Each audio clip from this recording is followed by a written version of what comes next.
What's up, everyone? Feels like it's been a long time since I've been standing here in front of you making a YouTube video. I don't know, well, probably most of you who follow this channel know that the last 2 weeks I have been battling COVID, and it is terrible. I wouldn't wish this on my worst enemy. I actually developed COVID pneumonia, and it's been horrible.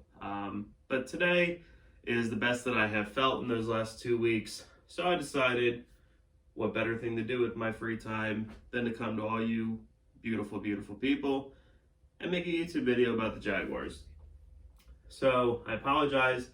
I really was not feeling up to making a review video for our victory over the Buffalo Bills, which I still can't believe that we won that freaking game. Although 6-9, it's a terrible score, terrible game, but a win's a win. I'll never complain. I'll take it. Not a soul on this planet, me included. I know.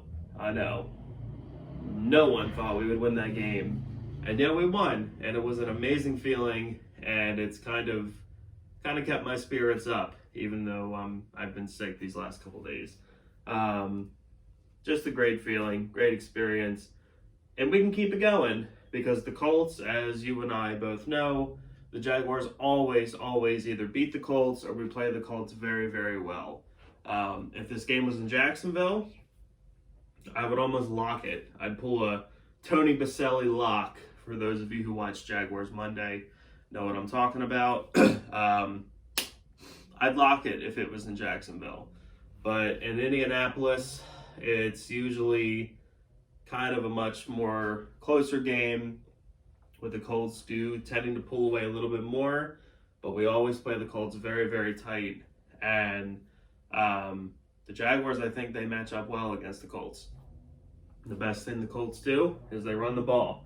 Jonathan Taylor is a very, very good running back, and it just so happens that the best thing the Jaguars do is we stop the run.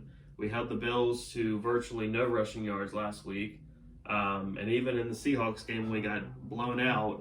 We stopped the run pretty well, I thought. So the Jaguars, it'll be our strength versus their strength. And hopefully if we can put the Colts in enough third and long situations to where Carson Wentz has to throw the ball, if DeJuan Smoot and Josh Allen and our defensive front are able to pressure him the way that we pressure Josh Allen, Carson Wentz is going to give it to you. He's going to turn the ball over. He's going to make a lot of stupid, boneheaded decisions. That's just the quarterback that he is. So the Jaguars, we have a chance. We have a chance. I'm not going to say it's definitively going to be a win. You know, honestly, with this team, I don't even ever want to guarantee anything, because there's no reason we should have got blown out against Geno Smith and then the next week beat a Super Bowl contender in the Buffalo Bills. It just doesn't make any sense. So I don't ever want to say anything guaranteed with this team, but we could win. We legitimately could win this game. It's a division game. Excuse me.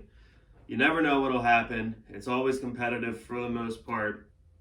Like I said, especially between us and the Colts.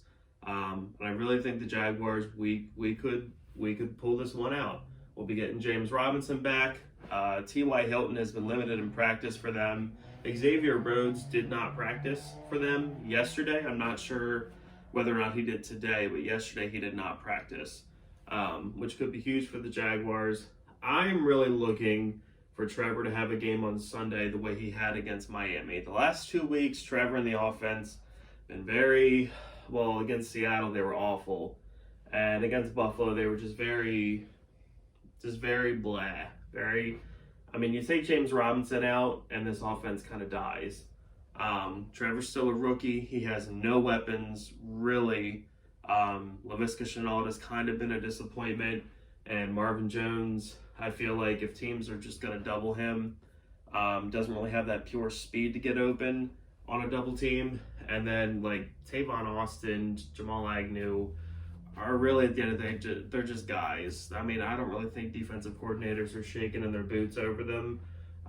which is why Trevor throws to Dan Arnold 50 times a game, because that's really the only guy that he trusts and the only guy that gets open. Well, Luke Farrell seems to get open too. He just can't catch a cold. But that is, really glad we didn't get Pat Freiermuth. Whatever. That's a rant for another day. So yeah, I'm really hoping that this is the week where Trevor plays more like he did against Miami, as opposed to the last two previous games, because I really want to see that out of Trevor. He's going to get James Robinson back to really get the offensive going through the ground and then through play action, where I feel like Trevor's most comfortable. I feel like he can thrive off that, because teams are not going to fear Carlos Hyde. Teams are not going to bite on a play action if Carlos Hyde's in the backfield, or Dare Ogunbowale, whatever his name is. It's just not going to happen. But getting J-Rob back in the backfield again, that'll really open everything up for the offense. Trevor should thrive much more this week than he has the last two previous weeks. I think it'll be a close game. I think it'll be a competitive game. I hope the Jaguars pull it out, because, man, that would be nice. I believe after this, they go back home to play San Francisco, who San Francisco is not the team everyone thought they would be. So, who knows? Who knows what this Jaguar team could do over the next month. I think they play Atlanta after that. So these are 3 winnable games. And I know saying the word winnable, talking about the Jaguars, is not always the smartest thing to do. But if this team continues this progression, it's a winnable game. They're winnable games. Or at least if they don't win them, I just want competition. No more Seattle games. No more Houston Week 1 games. Be competitive.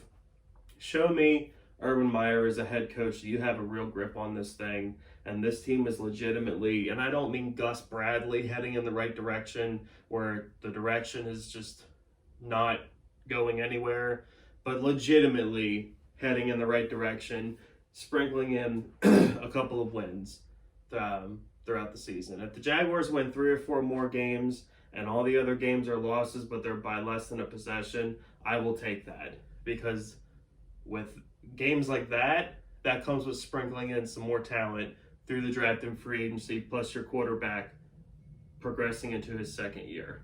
Then those one possession games, you'll turn half of those into wins with that. That's really all I got today, you guys. Just kind of a short, quick video. It feels really good to be standing in front of the camera, talking to you guys again, talking Jaguar football. If you're not a part of this channel, if you're not part of the Jersey Jaguar community, hit like, hit subscribe to this channel. If you love the Jaguars, and if you hate the filthy, rotten Tennessee Titans, you are more than welcome to be a part of this channel. I hope you have a great day. Go Jaguars.